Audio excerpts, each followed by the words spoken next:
Hello everyone! Nandito tayo ngayon sa DB Mart sa may Malolos, Bulacan branch. And yes, hawak ko itong kettle na green at naantig ng aking mata and fang. And then, sabi ko sobrang laki naman. Yung bilog niya masyado malapad ba yun? And yes, nandito tayo dito. Ito, trending na trend dito sa Shopee, sa TikTok, itong pan na ito. Anyways, lakihan nyo na lang po yung mata nyo para makita nyo prices. Ayan na, tinamad na. Anyway, so ayan na nga. At ito ay nagustuhan ko. Itong mga pang fry ba, pang ano ng oil. And ayan, yung pang chicken, french fries, ganyan. Sabi ko, ba't hindi ko pa binili yun? Anyway, so ayan, nakita ko na naman itong mga color food na pa. Nakakatuwa naman po ng mga kulay, violet and orange. And yun naman ulit, pakitingin na lang ulit ang mata nyo. Ayan naman, nagmamadali din ako dito dahil nagmamadali din yung boss ko at yung aking big boss ay naghahanap lang ng tester ng electric yata yun. Basta tester daw hinahanap niya. Diyos ko, nakailang ikot na siya. Wala daw makita. Kaya, kung wala daw ako bibilin, lumabas na daw kami. Punta kami sa Centro Mall. Sabi ko, wait muna. Ibibidyo ko lang itong mga flower na section na ito. At napaka-pretty naman. Diyos ko, dahil tingnan nyo naman sa DB Mart na ito. Ang sarap magpa-picture. Buti na naman masyadong tao at that time. And then, yung mga frame nila, kung mahihilig kayo sa frame na magaganda, mga flowers at mura, ayan naman at punta dito sa DV Mart at marami kayong choices. Pakilakihan na lang po ulit ang mga mata at ayan po mga presyo. And then sabi ni Mr. Alikan at may pupunta pa tayo. And then, ayan, nakabila ko ng lato-lato sa may kasi sabi ko, bili na nga ako nito pampa, ano sa bayo. Minsan wala ako kasama habang nagpapahinga. And then, sabi niya, punta tayo sa Centro Mall. So, ayan nga, at nadaan kami sa Centro Mall. Sabi ko, walang parking, full pack.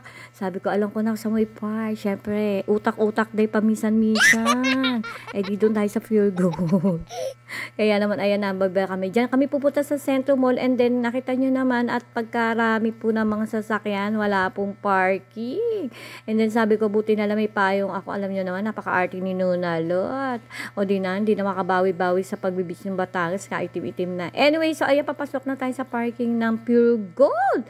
And then sabi ko, patay, di sa right side, puro pool. Pagpatingin namin sa kabilang side, sa left side, ay isa lang naman nakaharang. Yung pala, marami dun sa katabi niya. So anyway, so ayan naman, at tayo magpa-park na sa Pure Gold. Thank you naman, Pure Gold. Ayun no, sila, si Bossing at si Boss Joey De Leo. Wala si Tito Sen sa sa frame. So anyway, so ayan, makita niyo yung blue, yan yung MRT. Tutuban sa Malolos. O diba? So ayan naman, at naglalakad na tayo. Nakapasok na tayo sa Centro Mall. Pag entrada mo, ayan yung mga shirt ng Bangladesh Overrun. And then si Mr. Taga, ang target talaga ay sa DIY. May hanapin siyang tester eh. Yung ginagamit sa pagtetest nga ng ilaw, electric, something like that. Habang nag-iikot siya, hawak ko itong tumbler. Diyos ko, day, ang cute ng tumbler. Pakilakayan na lang po yung mamata ninyo, pretty people. Dahil alam nyo naman, so ayan, nakita ko to. Gusto nyo bang kumain habang naliligo ng ice cream? Well. Ayan, at kumuha kayo ng sponge na ganito. O diba, natingin yung dicer at inuuga-uga ako siya. And then, natawa naman din ako sa sarili ko habang ginagawa ko yun. Ang tagal ko pinagtripan niyang ko na yan. And then, nakita ko pa itong folded na planchahan. So ayan, sa mga gusto ng mga space saving na planchahan mode. Ayan, meron dito sa sa DIY store naman pala to guys, nga pala DIY store. So anyway, so ayan nga, ang dami nilang bagong dating na product sa DIY store. I'm sure marami din branch yan sa mga lugar niya. And then napukaw ako dito sa mga orange na matitingkad na to. And then itong rag na to ay very soft naman. Hindi ko na nakita yung presyo. Nahiya naman ako sa Dicer. Tanong ako ng tanong. Di naman ako nagbibili. So anyways, ito pa parang pambata sa school. Ang cute-cute. Pakilakayan na lang po yung mga mata ninyo guys. So anyway, so ayan na nga. At talaga naman kakakit naman ang mga tinda din dito sa DIY store po naman.